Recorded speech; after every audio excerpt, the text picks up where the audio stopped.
this is BioPhoenix here, and believe it or not, 100 episodes ago I've taken a look at games based after one of my favorite animes, and that happens to be Fist of the North Star. So I don't think I really need to explain what Fist of the North Star is, since like I already said, it's one of my all-time favorites, and I've talked about it many times on my channel before.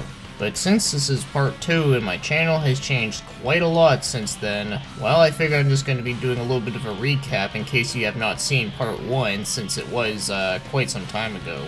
So the first game that I'd taken a look at was Fist of the North Star on the NES, which in Japan is actually Hokuto no Ken 2. This was the only one on the NES get released outside of Japan, and well, it's not a very good game. Now, there's a lot of people out there that say this is like one of the worst NES games ever, but personally for me, I think there's way worse out there, but that's still not saying much because this game is still pretty crap. But one good thing I will say about it is that I do like some of the music in it. In fact, I kind of wish there would be more metal covers of that. That'd be fucking cool. But either way though, this one is just not very good at all. And then the second one that I looked at was The Last Battle on the Sega Genesis, and this one actually came out in all regions, even Europe. And personally, I thought this game was actually even worse than the NES game. Not by a whole lot, but still worse than it, mostly because the fact that the controls in it are just very slow, and the hit detection is not very good, it's very spotty. In fact, it feels a lot like the Master System game Black Belt, but the only difference is that this game is just a lot more slower and just not nearly as fun. I know Black Belt isn't really like the most amazing game either, but for what it was okay, where this just feels like a shitty version of that. And then the last game that I talked about in part 1 was Fist of the North Star Ken's Rage on the PS3. Now, when I first played this game, I fucking loved it, but after revisiting it for a little bit, I didn't like it as much as I used to, but I still think it is a pretty decent game for the most part. I mean, my only real complaints about it is that the controls in it are a little bit stiff and slow, but it's not like the worst thing I've ever played. I mean, it's definitely a very playable game. But for the longest time, I did consider it to be one of the best games to be based after this series. But moving right along, since there are still loads of other Fist of the North Star related video games that I have yet to cover, let's take a look at them. So the first one we're going to be taking a look at in this one is Hokuto no Ken 6 on the Super Famicom. And you're probably thinking, well, why are we skipping 1 through 5? So the first 4 games were on the Famicom, and like I said, number 2 was the one that happened to get released over here, and the first one is pretty much another version of Black Belt, which, yes, that is also a Fist of the North Star related game in Japan. But to be honest, there's really not much to say about this game, so I'm just skipping over it. And then, like I said, about number 2, I reviewed it, and then 3 and 4, believe it or not, are RPGs, but unfortunately they never got fan translated, so yeah, I had to skip on these. And then the 5th game moves on to the Super Famicom, and this one is also an RPG, but sadly I had to skip on this one too. But if there's one thing I can say about them is that they look a lot like Dragon Quest, which is kind of interesting, but oh well. Now let's get moving on to Hokuto no Ken 6, which I can review, and this one is a fighting game. And it was developed by Shoei System and published by Toei Animation. And it was released in 1992, only in Japan. So let's take a look at what characters show up in this one. So you got Kenshiro, of course, and then you got Rei, Heart, Souther, Raho, Falco, Kiroyasha, and finally KO. You know, I'm kind of surprised that they put Kiroyasha in here and not Toki. Well, I suppose they needed something different. So as you can see here, it's a one-on-one fighter where all you get to do is just you gotta knock the fuck out of your opponent before he knocks out you. So if you've played another fighting game before, then there's not really a whole lot that I can explain here. So now let's get moving on to the controls, and the controls in this one are pretty fuckular. The game's movement are very stiff, the hit detection is like all over the place. The jumping in the game, I just really have no idea how to explain it. It's like, sometimes you can jump over the enemy, but sometimes you can't. Like, I don't even fucking know, man. And everyone's movesets feels exactly the same thing. It's just like everything is very simplistic, and I guess you can say it is a good thing that, like, you know, you don't need to memorize any like big combinations, but it just makes everything so dull and boring. And then probably one of the most fucked up things about this game is that there are some fights that feel like it's almost like way too cryptic to figure out how you're supposed to beat a motherfucker. Like, when you go up against Sauser, like, I was like trying to hit this guy and he does like nothing at all. He's blocking everything instantly. I have no idea what the fuck I'm supposed to do. Well, apparently you have to use like a special attack on him and then you can do normal damage to him. Like, what the shit? Like, I don't even fucking know. Like, I've never seen this shit in a fighting game ever. Like, ever. But if you do want to make the game easy on yourself and not nearly as frustrating, just pick KO, because you can just like knock everybody out with his mighty kick attack. And what makes things really strange is that Kenshiro is like super underpowered in this game. He's probably like one of the weakest characters in the game next to Kurayashi. Like, how the hell does that work? Well, anyways, let's take a look at other things like the graphics. And for 1992, this looks very dull. Like, there's just so much gray in the backgrounds. It just looks pretty ugly. But as for the character sprites, they look okay. I mean, at least you can tell like what they're supposed to be. But I do find there are certain parts of them that do look a little bit blurry, which is kind of unfortunate. And the character animations are pretty jerky looking, which is probably another reason why this game looks like it controls like shit. But the one good thing I can say is that at least the backgrounds do fit with the appropriate characters. But other than that, this game really doesn't look all that impressive, even for Super Nintendo. And now, as for the game's music, the music is pretty meh for the most part, but it's not terrible, it's just kind of forgettable. But there's like 1 or 2 songs I actually don't mind in this game, but it's still not something that's worth bragging about.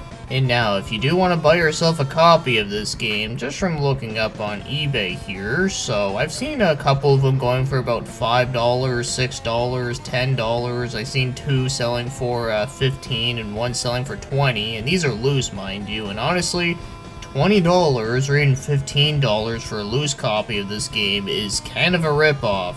Hell, I'd even argue that $5 is even too much for this game, because it's no secret that this is a pretty shitty fighting game. But I guess there's a few people out there that do want to buy this game if you are a hardcore fan of the series and you want like everything related to it, but if you just want a casual good fighting game, then this is not one I would go out and buy a copy of. Now, there is one thing I do want to mention before I move on here, is that there is a secret boss fight in this game that you can get to if you happen to beat all the other players without continuing, and I happen to do that with KO because he's fucking broken. So you want to know what this top secret confidential boss is? Well, it's just a palette swap of Kenshiro where he looks like he's made out of stone. Guess you can say it's Stone Churro. Okay, that was fucking bad, but anyways, so you get the point. It's just nothing all that special, and honestly, it just adds more to the shit factor of this game, because, well, it's no surprise that my overall thoughts on this game is that this is just a shit-tastic fighting game that I can't recommend to anyone. Even if you're a hardcore fan of the series, which I do consider myself a pretty big fan of it, but I wouldn't go out of my way to go out and buy a copy of this game just to be like, oh, I have this shitty game right here. And yes, I do own a copy of the NES game and The Last Battle on the Genesis, and as bad as those games are, at least they are somewhat playable and I can at least appreciate them compared to this fucking turd. Like, I think this game is like almost as bad as Pit Fighter, almost. It's not quite there, but it's almost. And you all know how I feel about Pit Fighter, or Shit Fighter, or whatever the hell you want to call it, but this one is probably better than it by the size of Heart's brains, which is not very much. So now let's get moving on to Hokuto no Ken 7, which is the last game to be numbered in this little series going on. And it was developed and published by the same companies that did the first one that I looked at here. And as again, it's a one-on-one fighter, and this one was released in the year 1993 in December. So I was only like 2 weeks old when this game came out. Now, one thing I do want to say before we get into the nitty-gritty of it is that, now because the first game I looked down on it so poorly by shitting on it massively, well, the thing is that maybe this will be one of those situations where it's like Street Fighter, where, you know, the second one that they did was much better than the first one. Which, by the way, I still find that the original Street Fighter is better than Hokuto no Ken 6. So anyways, so one good thing I can already say right off the bat with this one is that there is a bit more modes in it. So you got story mode, which is essentially an arcade mode where you can only use Kenshiro, and you gotta fight all the recognizable characters, and there is a little dialogue scene in between fights. And then there's battle mode, which is essentially the same thing but without the dialogue parts, and you can pick any character you want, so it's basically just regular ass arcade mode. And then free play is, well, free play. You can also play 2 players in that mode, or you can just go against a computer and you get to pick the computer and all that good stuff. So as for the characters, so of course there is Kenshiro, then there is Rei, Shin, Shu, Sauser, Juza of the Clouds, and Raho. So it seems like they mostly stuck with the first arc characters, but yet there's still no Toki and there's still no Jaggy. Like, what the fuck, man? Although Heart is still in the game, and there's also Boss Fang, but they are non-playable, which is kind of unfortunate. So one good thing that I can say about this one is that at least there is a little bit more button combinations you gotta do to do certain attacks, and holy shit, that right there is like already better than the 6th game. Now, before I write this one off as saying, like, it's a little bit better than the first game, well, unfortunately, this is where things get to the deep end, because, believe it or not, this game pisses me off. And if you want to know why, it's because the controls in this game are a little bit better, but they're still kind of fuckular, but not as fuckular as the 6th game, But trying to think of it positively is still really fucking hard, because you know why? Because this game is even more fucking broken than the first game. So one thing that still has not improved yet is that the hit detection is still all over the place. And the one thing that I still don't fucking understand with this game is that why the hell is all the AI in this game like super fucking cheap? Even if you put it on super easy mode, this game is still like fucking almost impossible.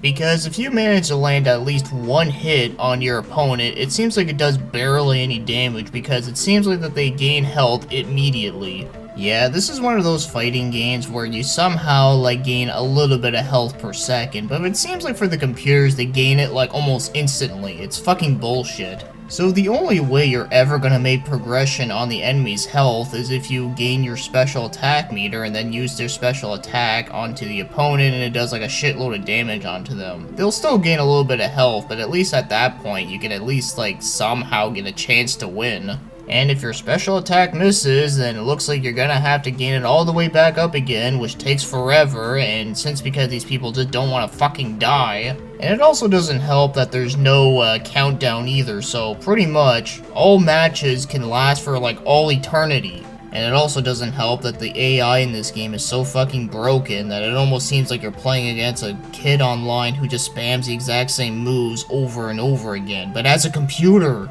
Like, in the story mode, I can't even beat the first fucking guy as Kenshiro. Like, it's like, what the fuck? Now, yes, I have said many times before that I'm no expert at fighting games, and I'm not really, like, all that great at them, but I still enjoy a hell lot of them, you know, games like Street Fighter, and then, of course, with the SNK fighters, all that good stuff. Even though I'm not great at them, I still enjoy them a hell of a lot, but this shit, on the other hand, it's like, I don't even know where to begin. Like, this is like the worst shit I've ever seen in a fighting game ever. Like, at least with Pit Fighter, I can at least beat the first guy, even though you don't gain, like, your health afterwards, so the next fights are gonna be almost impossible. But this cockular shit starts out that way. I'm actually kinda scaring myself right now because of the fact that I'm comparing this game with Pit Fighter, and it seems like I'm appreciating it a lot more. Well, let's move on to the other things like the graphics. And I gotta say, the graphics this time are at least a lot better than the other ones. At least the backgrounds this time are not as dull looking. There's not as much like brown and gray. There's actually like a bit more colors to it. And the sprites actually do look a lot better too. But on the stage that you fight Rei, I don't know why, but why do the guards in the background look so small compared to everything else? They don't even look like they even belong in this game. Considering that the two hostages are like way taller than them and they look like they're farther away, so I don't fucking get it. But realism aside, I do find that this game is a better improvement graphically, which is a good thing. Well, that's just for the few of those that care about the graphics more than the gameplay, but now as for the music, Surprisingly, I actually like it quite a lot, so with that said, I do think that the OST in this one is a lot better than the other one, but I actually do find that a lot of the songs in this one, not only do they sound pretty good and catchy, but I actually just do like them a lot. I do find they actually do fit with the game pretty well, and it's just overall a pretty good OST. Obviously, it's not as good as the classic stuff on Super Nintendo, but it's still a pretty good one that I would say is at least worth checking out if you do want some good SNES tunes. And that right there, I can easily say is the best part of the game, only if they only release this as a single soundtrack, but oh well, at least we got YouTube for that. So if you want to go out and buy this piece of shit, well, from all the copies that I've seen, which there isn't very many of them, all the loose copies are like $3, $5, and all the complete in box ones are about $45 to $80, ranging around there. And oh man. Let's get serious here. I mean, would anyone want this game for $3? I mean, I know $3 isn't a lot, but there's just so much better things you can probably get for that much. And holy crap, man. I mean, if you want to get yourself a complete in box copy of this game, why this of all things? You can get a brand new release game for about average of the same price as what you could get a complete in box copy of this. And what would you do in this situation? I mean, would you rather get yourself a brand new game that you've been really anticipating, or would you rather get shit in a box?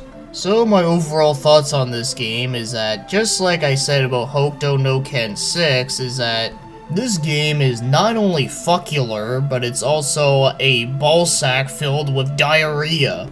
And I never thought I'd ever have to say this, but I think I found a fighting game even worse than Pit Fighter. Yes, I'm saying it now. Hokuto no Ken 7 is fucking worse than Pit Fighter. I repeat, it's worse than Shit Fighter. And speaking of that game, I almost considered this game to be unreviewable because I couldn't get very far through it because the game is just so fucking broken. But then I remembered in my Pit Fighter review, I only got to the third opponent, and in this one, I can only get to the second one. So knowing all this, and it truly does pain me to say this since this is a game based after one of my favorite animes of all time, but this might be the worst fighting game I've ever played in my life, or at least one of them, because the only other game I can think of that is just as bad as this game is Mortal Kombat Advance, because that game is also broken as fuck. So yeah, compared to every other fighting game that I played, it's definitely worse than all those. Like I said, it's worse than the 6 game, it's worse than Pit Fighter, it's worse than Killing Zone on the PS1, it's worse than the first Street Fighter, and it's even worse than Karate Champ, if that's even possible. I guess this is the lowest of all lows that the series has ever been, and also fuck Shoei System for making this piece of garbage. So before we get to the final game, I want to take a look at one quick bonus game that probably won't take me much time to get through, and that happens to be Fist of the North Star on the Game Boy. And just like the last two games, it's a fighting game that is very similar, so knowing all this, let's get real here. Does anyone seriously expect this one to be any good? But before we get into that, this one did get released outside of Japan, and the full title of it just happens to be Fist of the North Star, 10 Big Brawls for the King of the Universe. And I gotta give it to them, that's actually a pretty epic title.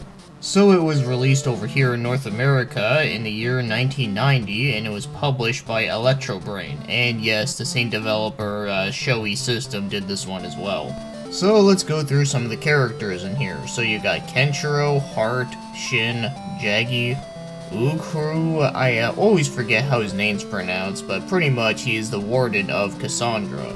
Sauser, Roho, Falco, Han, Heyo, and Ko. You know, this one really did take me by surprise for a number of reasons. For one, there's actually a lot more characters in this one compared to the other games, and two, there's actually a lot more characters in here that I'm kind of surprised to see. Like, Jaggy's finally in here, Han is in here, which is a big surprise. I always found him to be a pretty cool villain. And the fact that Rei is missing is also pretty strange within itself. So there's not a whole lot that I get to say about the gameplay here because it's exactly what you would suspect. But one thing that is interesting is that there is actually a little bit of RPG elements where every time you beat someone you actually do gain a little bit of stats, such as attack power, defense power, and special power and all that kind of stuff. Now I haven't really noticed a huge difference when I was going through the game, but it is there for the people that do give a shit. So now, onto the game's controls. As to be expected for a fighting game on the Game Boy, this game's controls are not really good, but it is at least a little bit better than I was expecting. So the control layout is like very simple since there's not very much buttons to try out, but the hit detection is still kind of an asshole. But at least they are somewhat responsive, but however, the main issue here is that there's really not much strategy to the game at all. So not only is there not very much moves that you get to do in the game, but also all the characters, they all play very differently. And normally you'd think this would be a good thing, but the shitty thing is that a lot of characters are very limited to what they can do. So for an example, if you're using Heart or Urugu or whatever the fuck his name is, you can't even jump, or even duck for that matter, so you have a huge disadvantage. But if you're using the character Jaggy, then you're pretty much going to be fucked because you only have one button to attack and that is it. Where a lot of other characters get 2 buttons to attack, so yeah, this game has a lot of balancing issues, which I guess is also not a big surprise. So let's get moving on and start talking about the graphics, and well, obviously for Game Boy standards, this is not the most appealing thing you'll ever see, but one good thing I will give them credit for is that at least the backgrounds are pretty well done for what they are, but the character sprites, well, yeah, it's pretty laughable. But is there really anything else I can add here? I mean, just looking at this just really speaks for itself. So anyways, let's get talking about the music. The music in this one is not bad. I mean, it is still like kind of forgettable, but there is some decent sounding songs throughout here, so at least it is pretty nice to have something that is at least a little bit decent. Alright, so if you want to go out and buy this game, it usually goes for about $10 to $12 for a loose copy, and as for a complete box copy, well, I've only seen one, and that was selling for $95. Yippee.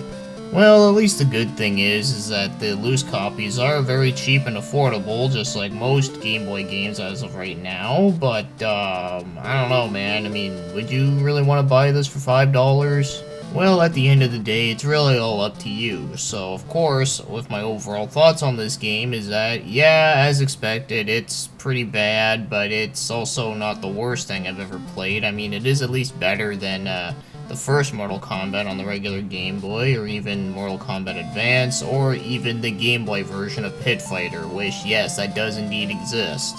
But before I move on here, one thing I do gotta say is that maybe they should have renamed this game to Hokuto no Can't, because you can't play it properly.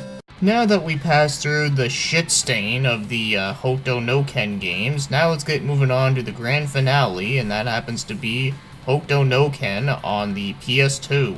And its roughly translated title is Fist of the North Star, the Blue Twin Stars of Judgment, the History of Great Fighters.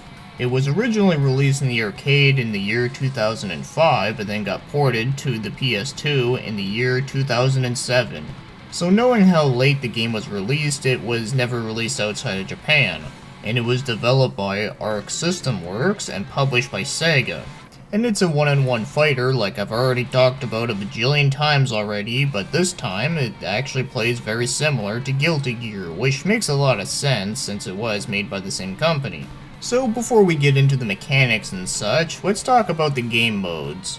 So there's arcade versus CPU versus second player, training mode, survival mode, and then there's history mode.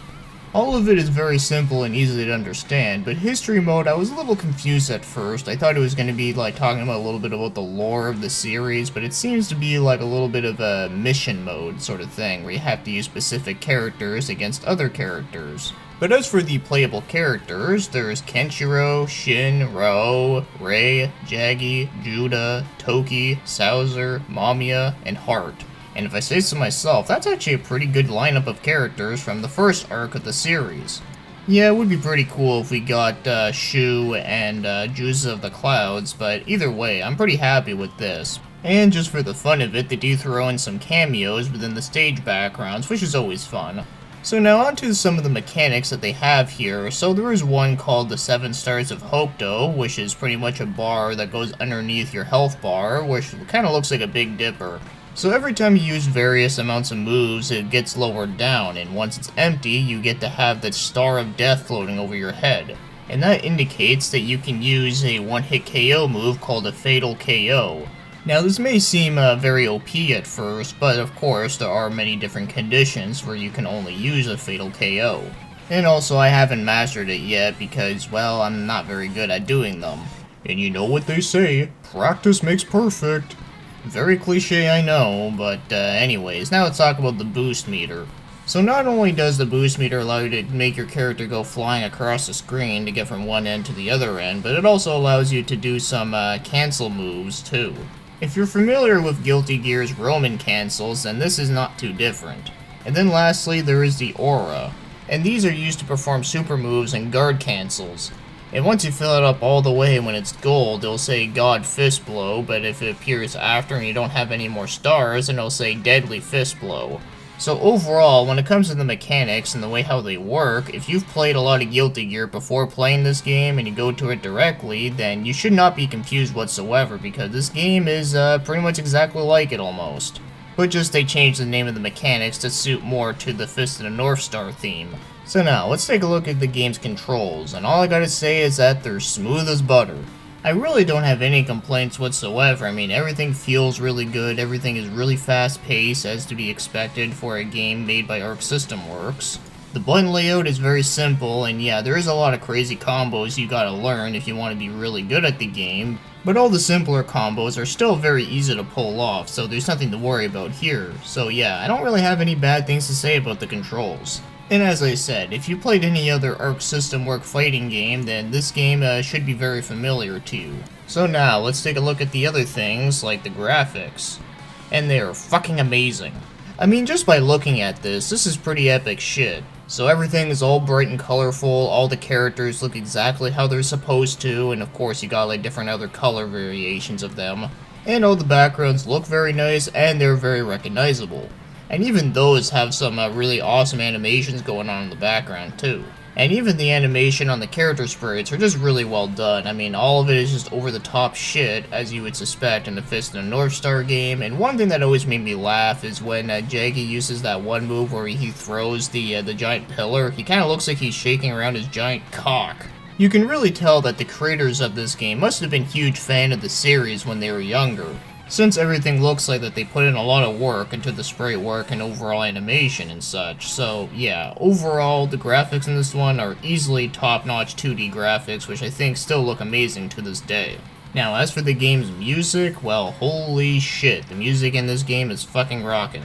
So it comes to no surprise that all the music in this game is all metal tracks, which is all fucking badass shit. Not only does it suit perfectly with this game, but I also like the fact that Arc System Works always has like some really great composers that do the music for their games. I mean, have you ever heard the music within the Guilty Gear games or even BlazBlue? There's a lot of great tracks. I mean, there's no bad songs within those games, and this one included. I can't think of any song in this game that's like really bad. It also has the opening theme song as well from the show, which is fucking awesome, so yeah, can't complain there. And now, as for the voice acting, this game is mostly Japanese, which is to be expected since the game never came outside of Japan. But it is great to know that they did get most of the original voice cast. Unfortunately, the only two that were not able to return was the one for Kenshiro, which is Akira Kiyami, who was unavailable at the time. And unfortunately, the one who did the original voice for Rei died some years before this game came out, which is a damn shame. But otherwise, if you've watched the original series in Japanese and you've played this game, then you will recognize most of the voices, which is great stuff. But one thing I do want to touch base on with the voice acting is that the announcer is actually speaking in English, and he says, "Decide the destiny," which is a lot cooler than saying, "let's fight." But yeah, all the voice work is all done really well, and speaking of the English though, there's actually a lot of English text in the game, which makes the game very user-friendly. But even if this game was all in Japanese, well, it's a fighting game, it's not like you need to know an epic story, and even then, I'm pretty sure anyone that's a fan of the series does know the story. So now, if you want to go out and buy this game, if you want to get yourself an original copy of this game, if you do have a way to play Japanese PS2 games, so the lowest I've seen this game for was about $40, and then the highest I've seen it for was about $80, which is just fucking insane. And there's even like a sort of greatest hits version, not like greatest hits from like PlayStation, but like a Sega greatest hits version, which is also not much cheaper. So yeah, unfortunately, if you do want to get yourself a copy of this one, it is kind of a lot. But thankfully, there are other options out there that are a bit more easy access, such as emulating the arcade version. But if you do want to emulate the PS2 version, it is good to know that this version actually does work really well. There's no graphical glitches, the game doesn't run like crap, everything works perfectly. Even if you're using an older version of the PS2 emulator, it still works perfectly good. But of course, when it comes to running PS2 games, you gotta have a decent computer. And as I said, most of the game is in English, so you don't need to worry about language barrier bullcrap. So now, as for my overall thoughts on this game, well, I don't really know much to say here because I've already praised this game a hell of a lot, but yeah, this game fucking kicks ass. But to sum it up, if you're a fan of the series and you do want a really good fighting game based after it, skip all the other ones, just go to this one. This game is just fucking fantastic.